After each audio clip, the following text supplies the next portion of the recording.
السلام علیکم۔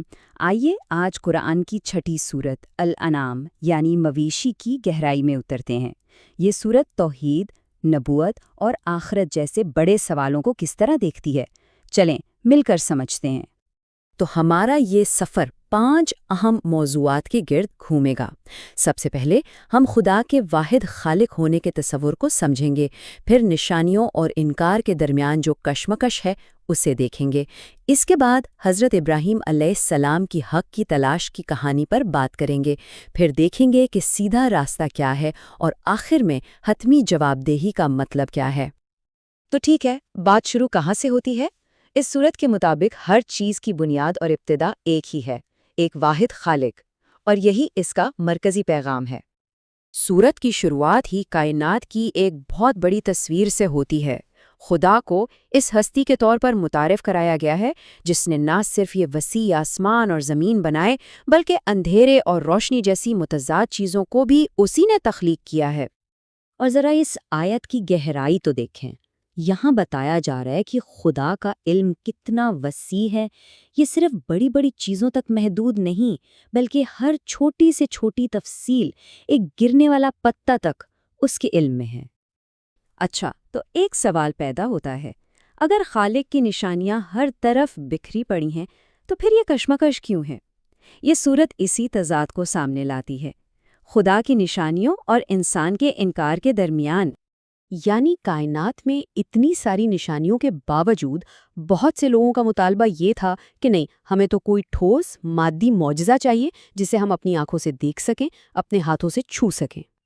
تو آخر وہ مانگ کیا رہے تھے؟ کس قسم کی نشانیاں تھیں یہ؟ ان کا کہنا تھا کہ بھئی کوئی فرشتہ کیوں نہیں اترتا، یا آسمان سے کوئی ایسی کتاب کیوں نہیں آتی جسے ہم اپنے ہاتھوں سے چھو کر دیکھ سکیں۔ وہ قدرتی نشانیوں کے بجائے مافوق الفطرت ثبوت چاہتے تھے۔ لیکن یہاں ایک بڑا نقطہ ہے، ذرا سوچیں کہ اگر یہ مطالبہ پورا ہو جاتا تو کیا ہوتا؟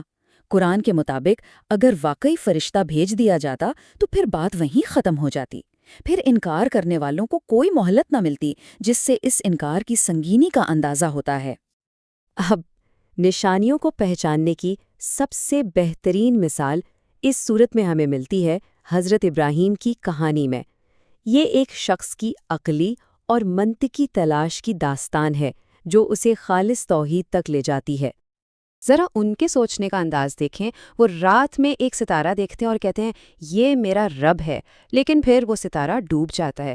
پھر وہ چاند کو دیکھتے ہیں جو زیادہ روشن ہے، لیکن وہ بھی ڈوب جاتا ہے۔ آخر میں وہ سب سے بڑے اور روشن سورج کو دیکھتے ہیں، لیکن شام میں وہ بھی غروب ہو جاتا ہے۔ تو اس پورے عمل سے وہ کس نتیجے پر پہنچتے ہیں کہ اصل خالق ان ڈوب جانے والی فانی چیزوں سے کہیں بالا تر اور ہمیشہ رہنے والا ہے۔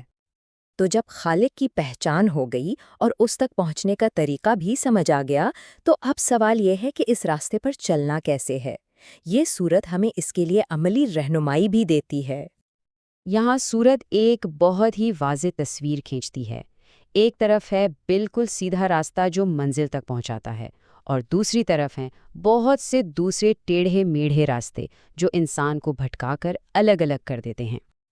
اور اس سیدھے راستے پر چلنے کے کچھ اصول بھی بتائے گئے ہیں، کچھ بنیادی باتیں، جیسے خدا کے ساتھ کسی کو شریک نہ کرنا، والدین کا احترام، ناانصافی سے بچنا اور خدا سے کیے گئے وعدے کو پورا کرنا۔ اور ظاہر ہے ہر سفر کی ایک منزل ہوتی ہے، تو اس راستے کا اختتام کہاں ہوتا ہے؟ یہ سورت بتاتی ہے کہ اس کا اختتام ہے حتمی جواب دہی پر، جہاں ہر عمل کا حساب ہوگا۔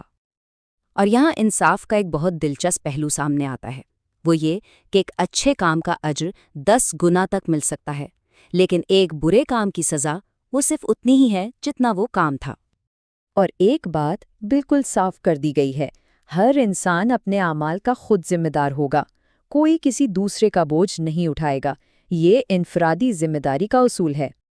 اور اس دن کی کیفیت کیسی ہوگی؟ یہ آیت اس کی ایک جھلک دکھاتی ہے کہ ہر کوئی خدا کے سامنے اکیلا کھڑا ہوگا، بالکل ویسے ہی جیسے وہ اس دنیا میں پہلی بار اکیلا آیا تھا، اور دنیا کی ہر چیز پیچھے رہ جائے گی۔